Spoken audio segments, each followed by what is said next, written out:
പലരുടെയും പെട്ടിയൊക്കെ തുറക്കുമ്പോൾ അതിനകത്ത് 2-3 ഉടുപ്പുകളല്ലാതെ ഒന്നും അവശേഷിക്കാത്ത പെട്ടികളൊക്കെ ബാക്കി വെച്ച് പോകുമ്പോൾ അതൊക്കെ കാണുന്ന ഒരു വികാരമുണ്ടല്ലോ, അതാരോടും പറഞ്ഞറിയിക്കാൻ പറ്റത്തില്ല. ബാക്കിയെല്ലാം എവിടെ ചെലവഴിച്ചു പോയി.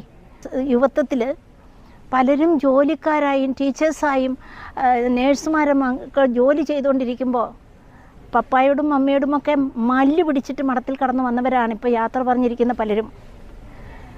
ഇവരുടെയൊക്കെ ഒരു വലിയ ചൈതന്യമുണ്ടല്ലോ, ഇവരൊക്കെ പകർന്നു തന്ന ഒരു വലിയ ആത്മബലമുണ്ടല്ലോ, ഒരു സമർപ്പണത്തിൻ്റെ ഒരു ശക്തിയുണ്ടല്ലോ. ഇതൊന്നും ആരോടും പറഞ്ഞറിയിക്കാൻ പറ്റത്തില്ല. ഇതൊക്കെ കണ്ടനുഭവിക്കണം.